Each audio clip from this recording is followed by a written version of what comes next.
Halo teman-teman, selamat datang di channel Whisper Heaven. Hari ini kita akan membahas sebuah alur cerita film yang tentunya seru sekali. Seperti apa keseruannya, langsung saja kita masuk ke dalam alur cerita filmnya. Film akan kita buka dengan memperlihatkan ada pernikahan antara Arman dan Salma. Prosesi itu berlangsung dengan lancar tanpa adanya hambatan.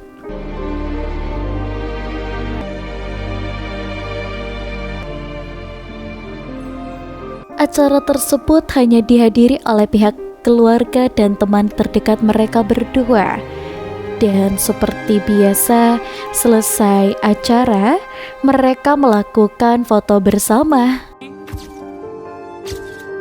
Dan diketahui juga kalau kedua orang tua Salma telah meninggal. Pak D sekaligus guru pondok ngaji yang bertanggung jawab selama ini. Dan sementara itu di lain tempat terlihat seseorang menyusup masuk ke perpustakaan pesantren dan mengambil sebuah kitab terlarang secara diam-diam. Beberapa bulan kemudian Salma hamil. Dia memberitahu Pak D dan memutuskan untuk pindah ke rumah mertua karena sering mengalami mimpi buruk. Ditambah lagi Arman belakangan ini sering lembur dan waktu bersama mereka sangat terbatas. Dan Pak D hanya bisa mendoakan dan memberikan air minum yang telah diberikan doa. Saat Salma tengah berkemas, tiba-tiba saja shower di kamar mandi menyala sendiri. Dan suasana mendadak menjadi semakin mencekam, membuat bulu kuduk langsung merinding. Bahkan air minum kiriman Pak D berubah menjadi hitam pekat dan dipenuhi ulat-ulat menjijikan. Ketakutan itu mereda ketika ada seorang wanita datang bernama Indri. Dan Indri ini adalah sahabat Salma ketika di pondok. Dan sekarang dia bekerja di perusahaan yang sama di tempat Arman. Dan semua barang telah siap, mereka langsung berangkat ke rumah ibu Arman. Tetapi di balik jendela terlihat sosok bayangan hitam tampak memperhatikan kepergian mereka. Dan setibanya mereka dibantu oleh asisten rumah tangga bernama Pisumi untuk memasukkan barang ke dalam. Kedatangan mereka disambut hangat oleh ibu Arman yang bernama Lastri. Dan terlebih karena dia akan segera mendapatkan cucu pertama.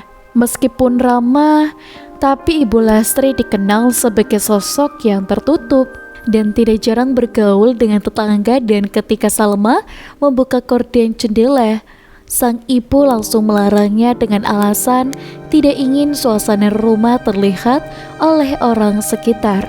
Kepindahan ke rumah orang tua Arman dimaksudkan untuk memberikan ketenangan kepada Salma yang sedang hamil, dan dia berharap Salma tidak lagi bermimpi buruk. Tante ngajakin makan katanya? Iya. Setelahnya Arman meminta izin dan Salma mendengar jika suaminya telah pulang dan hendak tidur duluan. Tapi ketika dia selesai mengaji, ternyata Arman baru saja datang mengantar Indri. Salma terkejut dan ketakutan dan khawatir kejadian aneh mulai terulang. Dan di sini Arman menenangkannya dan mengatakan kalau selama ini tidak pernah terjadi hal aneh di rumah tersebut. Dan tidak hanya itu, Salma pun kembali mengalami mimpi buruk. Kali ini dia melihat tetesan darah dari atas kamar.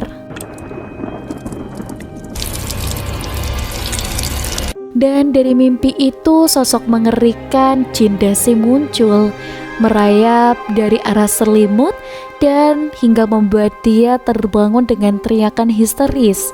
Untungnya Arman segera menenangkannya dan langsung beristirahat.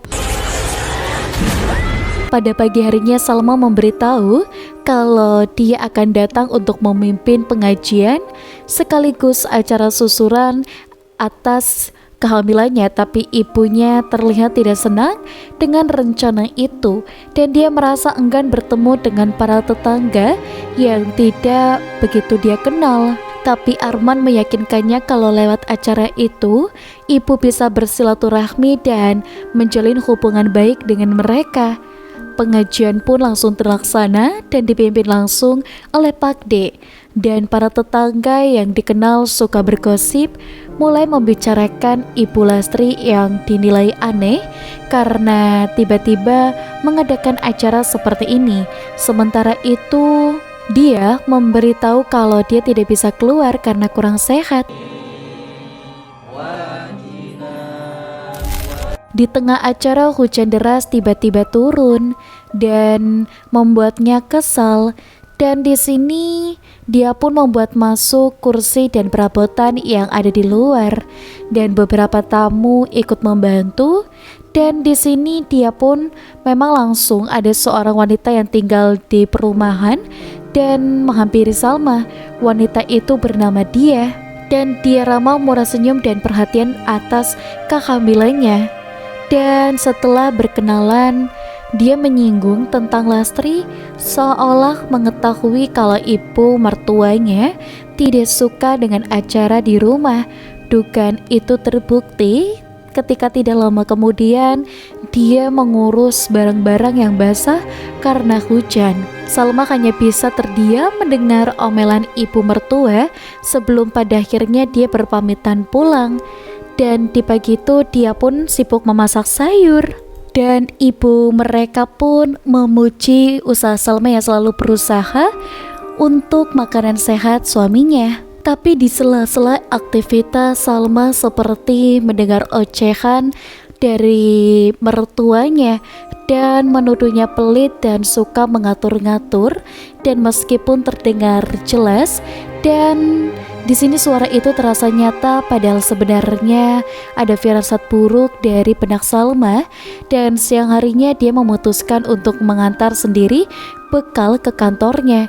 Dan sesampainya di depan ruang kerja, dia melihat ada seorang perempuan cantik dan berpakaian seksi keluar dari sana. Dan sementara di dalam, dia terlihat sedang bekerja sama dengan Arman yang sedang menerima telepon. Setelah selesai, Indri pun keluar dan dia pun langsung menyambutnya dengan senyum hangat. Arman berjanji akan menghabiskan semua masakan istrinya. Ya, menu mana yang bakal aku habisin duluan? Menu makanan ini bakal aku habisin semuanya. Usai makan siang bersama Arman, Salma bertemu dengan Indri di kantin. Dan kepada sahabatnya itu, Salma pun menceritakan kalau dia merasa Lastri tidak menyukainya. Dan di sana Indri mencoba menenangkannya, meminta untuk tidak berpikir buruk tentang ibu mertua dan mengingatkan agar Salma tidak stres dan mengingat kandungannya sudah 4 bulan. Selama ini hanya kepada Indri Salma selalu mencurahkan isi hati, bahkan sampai ke rumah tangganya sekalipun. Salma kembali ke rutinitasnya, menghabiskan waktu dengan membuat miniatur rumah impian. Dan saat sedang fokus, tiba-tiba saja sebuah batu dilempar ke dalam ruang kerja. Dan dia juga sempat mengira kalau itu adalah Bisumi. Tetapi tak lama kemudian terdengar suara dari atas gudang. Dan karena penasaran, Salma membawa senter dan memeriksa ke atas. Dan di sanalah dia tanpa sengaja melihat sosok Jin Dasim yang menyeramkan. Terkejut, dia menjatuhkan vas bunga hingga pecah. Dan dia yang mendengar suara pecahan datang menghampiri dan menanyakan apa yang terjadi. Dan tiba-tiba dia menelpon, memberitahu kalau dia sudah berada di depan rumah dan jika mengantarkan paketnya. Dan Bisumi pun datang membantu membawa paket tersebut.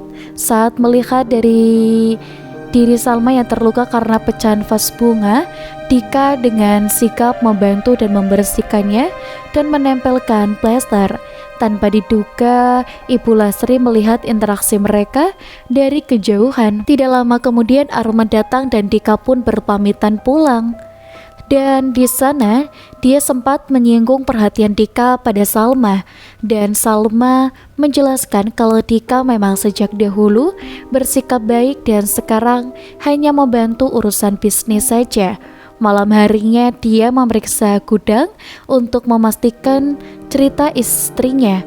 Dan dia pun mendengar suara aneh yang membuatnya terkejut dan karena tidak mau membuat istrinya panik dan dia pun mengatakan kalau itu hanyalah sebuah tikus yang tengah menggerogoti tumpukan barang. Dan ketika Arman berpamitan untuk bekerja, tanpa sengaja di sini dia pun menemukan sebuah anting yang terjatuh dari tas suaminya. Hal itu membuatnya curiga, dan rasa curiga itu pun sirna ketika dia datang membawakan makanan untuknya. Salma sempat mencoba dan semuanya terlihat normal seperti makanan biasa, dan dia kemudian meminta tolong Bisumi untuk membaginya, sebagian untuk Arman dan sebagian lagi untuk pakliknya. Salma bertanya kepada Bisumi apakah Bisumi pernah merasakan hal yang aneh, dan Bisumi menjawab kalau biasanya perempuan hamil cenderung lebih sensitif. Dia menyarankan agar Salma banyak mengaji dan sholat agar hatinya lebih tenang, dan dia pun membagi 2 makanan tersebut. Dan sebelum berangkat ke pondok pesantren menemui Pak D, Lastri sempat menanyakan dari mana asal makanan tersebut.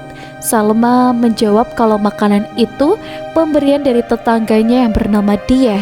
Mendengar hal itu, Lastri pun langsung bertanya kepada Bisumi tentang siapa Dia, dan Bisumi mengaku tidak tahu ada tetangga yang bernama Dia. Salma menjelaskan kalau dia tinggal di ujung komplek, dan setelah mengantarkan makanan untuk Arman, Salma pun pergi menemui Pak D di pondok pesantren, dan di sana dia bercerita kalau dirinya merasa diganggu oleh energi jahat, dan meskipun dia tidak bisa memastikan apakah itu memang benar atau hanya pengaruh kondisi kehamilannya, dan dia belum berani menceritakan semua itu kepada Arman. Pak D menasihati agar dia berterus terang kepada suaminya dan terus berdoa memohon perlindungan kepada Tuhan. Salma memberikan makanan pemberian Dia kepada Pak D, dan ketika wadah itu dibuka, makanan tersebut berubah menjadi daging busuk penuh belatung. Hal serupa juga dialami oleh Arman yang mendapati makanannya yang sudah rusak dan berbelatung. Peristiwa itu membuat Salma sangat marah. Dia merasa ada seseorang yang sengaja menukar makanannya agar dirinya dipermalukan, dan tuduhan itu membuat Arman tersinggung, terlebih ketika Salman menyinggung kemungkinan ibunya atau Bisumi yang melakukannya. Dan di sini pertengkaran pun tidak terhindarkan, tapi dia memang tetap tenang, dan dia pun langsung menenangkan diri di teras rumah, dan dia menasihati anaknya agar dia tidak terbawa emosi karena godaan rumah tangga itu akan selalu ada. Dan sementara itu Salma yang ada di sana memang memanggil namanya. Dia mencari-cari di halaman rumah tapi tidak menemukan siapapun, dan dia pun membuang sampah. Dan saat Sumi selesai, lampu jalan tiba-tiba mulai berkedap-kedip, dan bulu kuduknya langsung melihat bayangan yang menyerupai jin muncul. Dan dia pun mulai menyiapkan air doa, dan dia pun tidak dipenuhi gangguan. Dan di sini dia pun mengatakan kepada Ibu Lastri kalau mungkin firasat Salman ada benarnya, dan ibu pun dengan tegas meminta Sumi untuk tidak membicarakan hal aneh dan menyuruh untuk menyelidiki siapa sebenarnya dia. Dan dia pun sudah menuangkan air doa ke sudut rumah, termasuk di dalam ruang kerjanya.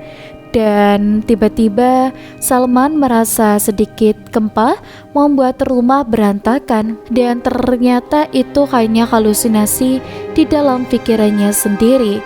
Hanya saja di sini dia pun rumah mainannya rusak. Di tempat lain Arman sedang sibuk mengikuti rapat bersama klien, dan telepon dari Salman pun masuk membuatnya harus membuat rapat sejenak untuk menjawab. Dan Salman mengabarkan kalau dia kembali mengalami gangguan dan di tengah percakapan sambungan telepon terputus karena sinyal hilang. Dan anehnya dia masih bisa mendengar suaranya dan mengikuti semuanya.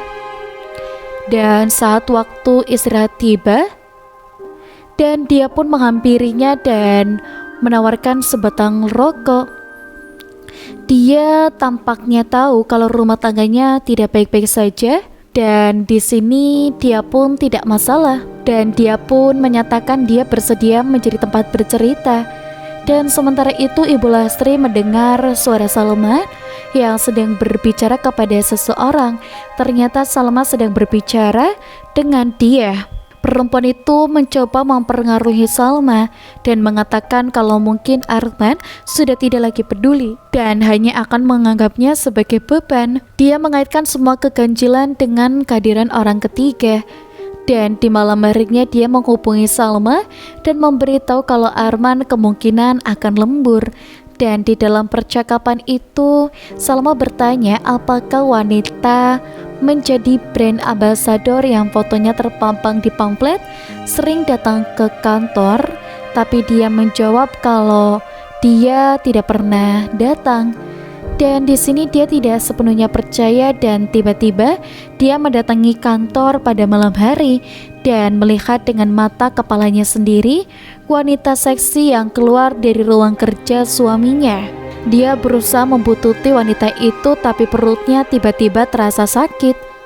Dan di sana dia yang hendak membantu justru mendapatkan amarah dari Salma dan di sini dia pun menutup semua kejadian ini darinya.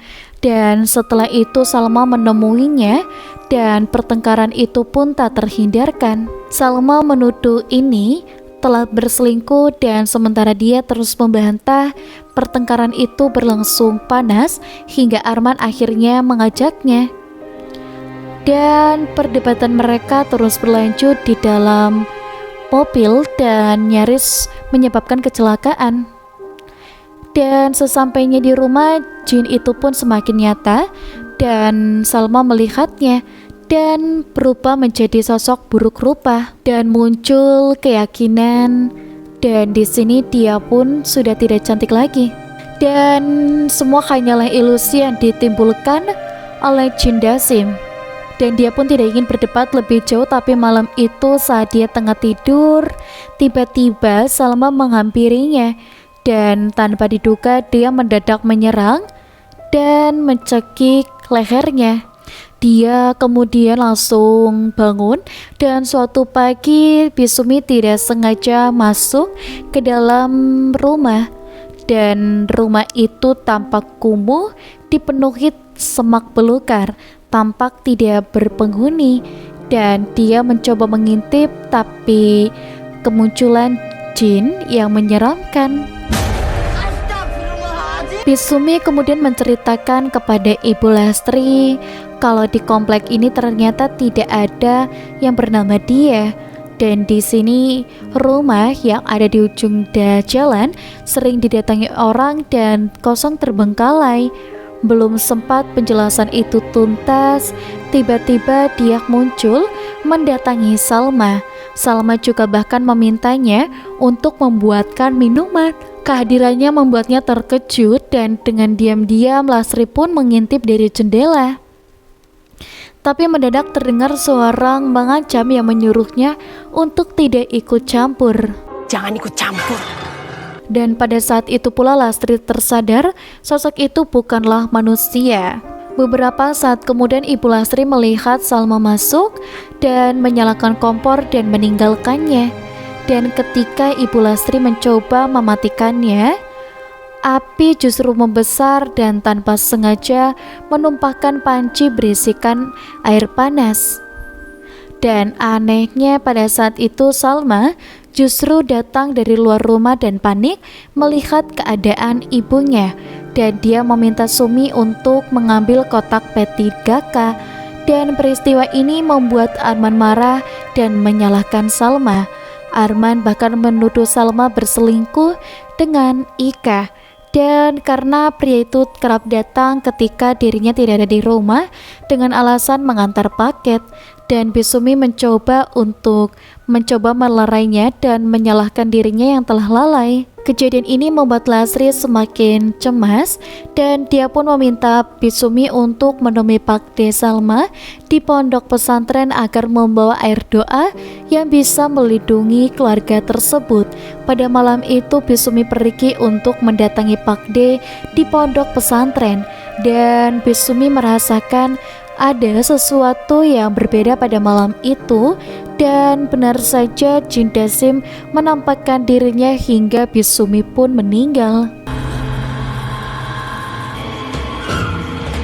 Pada saat yang bersamaan, Pak De Salma merasakan firasat yang begitu buruk bahwa dia diganggu oleh jin jahat, dan dia pun langsung melihat kitab. Dan ketika diperiksa, beberapa bagian dari kitab tersebut ternyata telah dicuri oleh seseorang. Saat itulah Jin Dasim menampakkan diri, dan di sini dia pun menyadari kalau keluarganya tengah diteror oleh jin tersebut. Dan di sini dia pun langsung meninggalkan luka mendalam, dan dia pun merasa bersalah telah menyuruhnya pergi malam hari dan memberitahu kalau ada jin jahat yang sedang meneror keluarga mereka. Arman hanya bisa terdiam, dan setelah itu dia pun menyampaikan hal yang sama kepada Salma tentang sosok yang sebenarnya. Dan bukannya percaya, Salma justru marah karena merasa dianggap tidak waras oleh mertuanya. Karena penasaran, Salma memutuskan untuk datang kesendirian ke rumahnya, dan anehnya pada kali ini rumah tersebut tampak layak unik seperti tidak yang diceritakan oleh beberapa di Sumi. Dan Salma membawa air doa yang telah diberikan dan meletakkannya di depan rumahnya dan masuk ke dalam. Dan dia menyambutnya dengan ramah, dan ketika dia memeluk Salma, air doa di teras berubah menjadi hitam, dan Salma tersadar kalau yang dihadapinya adalah sosok Jin Dasim yang begitu mengerikan. Sementara itu di rumah, Ibu Lastri mendengar ada suara seperti Sumi yang menyapu halaman, dan ketika dia mendekat terlihat ada sebuah saku yang tergeletak, dan tiba-tiba dari arah belakang. Dan di sini dia pun berpapasan dengan dia dan juga meminta tolong, dan ibunya menyadari kalau dia tidak menyadari sosok itu hingga akhirnya dia terjatuh. Dan Salma yang menyadari wujud aslinya hanya bisa melindungi diri dengan membaca ayat-ayat suci Al-Quran.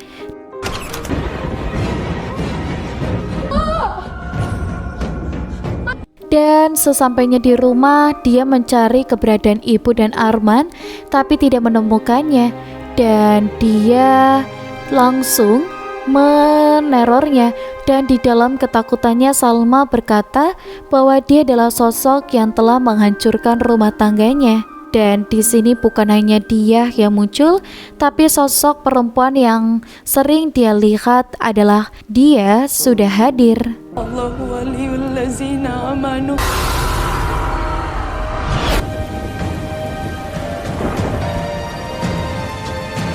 Dan tidak menemukan siapapun di rumah, Salma pun berlari ke kontrakan Indri, dan di dalam keadaan basah kuyup. Dan di sini dengan nafas tersengang, dia pun memintanya untuk menemui Pak D. Dan karena dia tidak tahu di mana keberadaan Arman, dan saat Indri masuk ke dalam untuk bersiap, Salma pun melihat dia yang meratapi beberapa hal, dan perasaannya memang langsung tidak enak.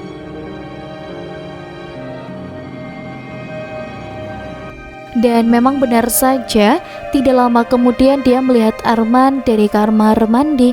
Di sana Arman menjelaskan kalau dia menemukan ibu di dalam keadaan pingsan di rumah, dan tanpa sengaja kalau dia bertemu di rumah sakit. Dan itu pun tidak diterima kalau itu memang menganggapnya sebagai teman yang menusuknya dari belakang.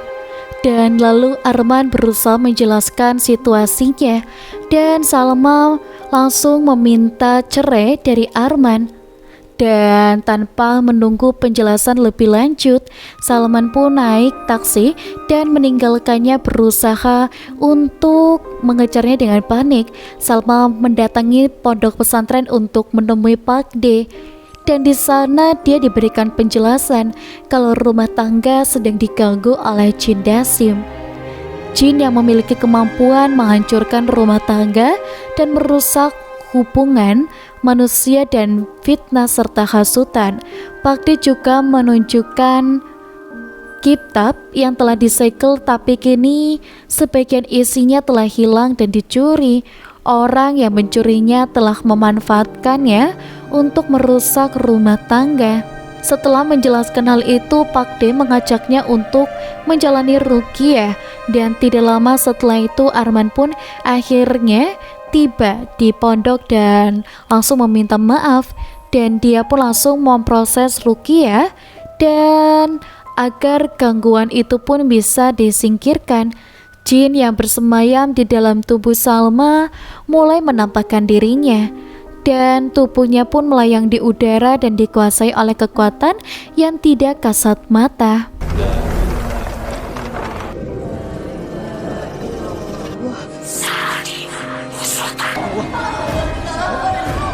Dan dengan tongkat itu dia pun mulai merasakan panas yang menyiksanya. Suara naungan langsung menggelegar.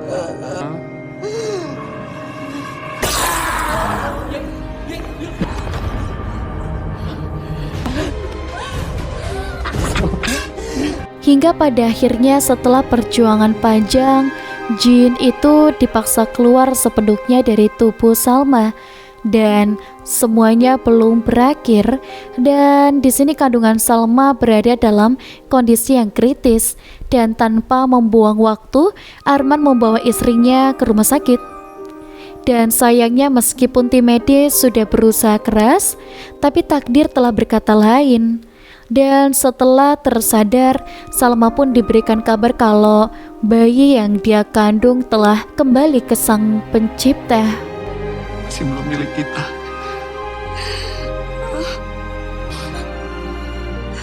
Ikhlas. Dan beberapa hari kemudian Arman dan Salma memutuskan untuk pindah ke rumah baru. Dia mengadakan acara syukuran dan langsung ke pondok pesantren, dan dia pun langsung mengundangnya dan meminta maaf atas kesalahpahaman sebelumnya. Dan dia pun memaafkannya karena Arma telah menjelaskan kalau dia tidak memiliki hubungan dengan Indri. Bagaimana cara kita menjaga rumah berkeinginan, maka rumah tangga itu harus saling mengingatkan, sholat berjamaah. Di sana Indri mengaku sedang dalam keadaan datang bulan dan meminta pembalut Salma mengizinkannya mengambil di kamar. Dan saat Indri masuk, terungkaplah suatu kenyataan, dan anting yang dulu ditemukan Salma ternyata memang milik Indri. Dan yang lebih mengejutkannya lagi, sosok yang mencuri lembaran dari kitab Samsul itu di hari pernikahan Salma adalah Indri. Dan kali ini dia mengeluarkan sebuah boneka sebagai jalan pembuka agar jin Dasim bisa kembali masuk dan meneror Salma dari dalam rumahnya sendiri. Film selesai. Jangan lupa untuk like, komen, dan juga subscribe. Sampai jumpa.